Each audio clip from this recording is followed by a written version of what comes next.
Today, I will dismantle the dashboard in the current RZSLA in less than 10 minutes. And this will be an extremely useful and informative video because using this example, we will go through general principles that will be helpful when dismantling any car. This will help you better understand how almost every car interior is assembled and how to take it apart. Drawing on my many years of experience, I will do my best to convey to you, as clearly as possible, the information I have gained myself through mistakes, frustration, trial and error, and lengthy investigations. You can use this video as a tutorial to help you replace the dashboard on a Mercedes. In the 177 body, simply follow step by step what I do in the video. Or you can simply watch the video and pick up something useful for yourself, even if you have a different car that you're planning to take apart and are worried about damaging something. Now, let's move on to dismantling the dashboard itself. How to remove it, how to unclip the plastics, how not to be afraid of breaking something, and how to tell whether a particular part is held in place by bolts or by clips. And how not to leave scuffs, scratches, or any cuts on the leather or any other material. And that's what we'll be discussing next. Although this tutorial is specifically for the Mercedes with the 177 body, there are many general tips and tricks that apply to any other car as well. So, probably the biggest fear and quite a significant concern for anyone who wants to change the dashboard in their car, or for some reason needs to take it apart, whether it's for installation, some kind of modification, to carry out certain work, or for any other reason, is the fear of breaking something, taking it apart incorrectly, or the worry that something will stop working after their intervention.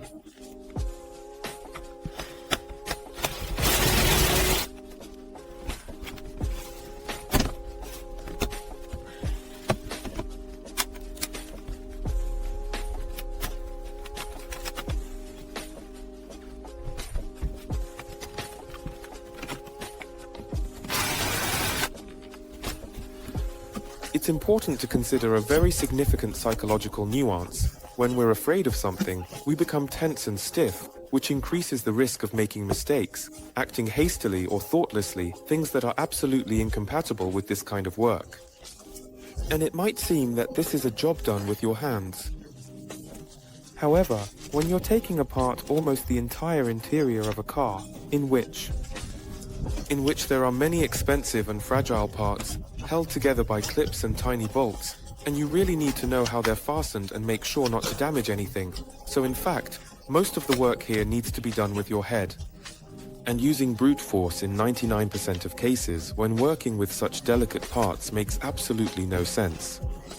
And, most likely, will only cause harm. And this is what I want to get at here. If you have extensive experience working with the mechanical parts of cars, such as suspension work, under the bonnet, or with engines, that certainly requires a high level of skill, no doubt about it. But that particular experience is of little use when it comes to dismantling dashboard components and carrying out a thorough disassembly of the entire interior. Well then, let's start getting to work bit by bit. But before we begin to take anything apart, first, we should disconnect the battery terminal to completely cut off the car's power supply.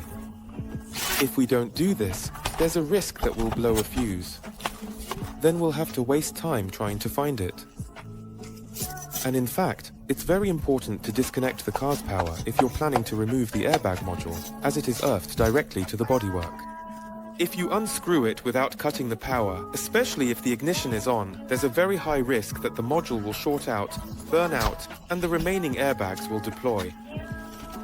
I've already encountered this myself, and I wouldn't wish it on anyone. When you put it back, tighten it as firmly as possible. It mustn't be loose, otherwise, once again, there's a high risk of the problems I described earlier.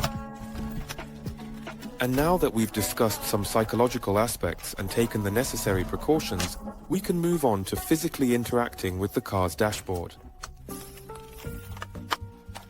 And here it's important to touch on the topic of tools, because it's with tools that we'll be unscrewing bolts, unclipping clips, removing plastics, and some tools will help us do this quickly, such as power guns like DeWalt and Makita, like the ones I use in the video. Some tools will help us remove and unclip plastics without damaging anything around them. And the most popular tool for unclipping various plastic parts in the interior is plastic pry tools. And indeed, it is a very useful and necessary tool, as it allows you to unclip plastics and various interior parts, greatly reducing the risk of leaving any scuffs or scratches on the plastic from which the pry tools themselves are made. It should be very rigid and not bend easily, because with a flimsy pry tool you won't be able to take anything apart. As a rule, the clips that hold various parts in the interior, the trim, are fitted very firmly and tightly. If your pry tool bends a lot before the plastic or any part starts to come away, then that's a bad pry tool, and it won't be suitable for working in the interior. However, a pry tool is by no means the only tool we use to unclip things in the interior. In addition to plastic parts, trims covered with leather or other materials, we often have to deal with parts that are attached more securely to the panel itself or are fastened in some tricky way, and where the fasteners are located in a non-obvious place. As a rule, these are parts whose fasteners are hidden beneath the main decorative elements of the interior. These are often speedometers, screens, climate control units, and others. To remove such parts, we often need a tool with a strong metal tip. At the same time, when removing them, we usually brace against the base of the panel, thereby avoiding gaps, scratches, and cracks on the parts. Also, it's not possible to reach every joint with trim removal tools. Sometimes the gap is so small, and the part is fitted so tightly, that it's impossible to unclip it with a trim tool. In such cases, you can use a screwdriver with a plastic cover. That's the one I often use. Such a screwdriver allows you to get under the joint. However, when applying force to remove the part, we brace with the plastic side, not the metal one. This is a so-called dielectric screwdriver, but it is also very useful for working with interior parts to minimize the risk of scratches. You can also see in the video how often I use it not only to remove and unclip small parts, but also to unclip wire connectors. But for these purposes, you can also use thin awls. They are the most convenient tool for this. When removing and unclipping parts, the main trick is to apply the right amount of force in the right place. This applies both to how you use the tool, where you brace it and how you handle it, as well as to the force you use to pull out and unclip the parts. We need to brace ourselves at a specific spot and apply precise force to the part of the component we want to unclip. You can't just unclip one section and pull it towards yourself to release the entire part. Every component has a certain number of clips. If you unclip one side, the other part of the component is still held by the clips, and the risk of breaking it increases dramatically. If you unclip in a haphazard order, there's a very high chance that's exactly what will happen. Just now, we've discussed the general theory of how to prepare for working with a car, and which tools are specifically needed for unclipping and removing parts. And in the video, you saw me dismantling the panel of a Mercedes 177. This will genuinely be useful if you need to replace the panel in such a Mercedes.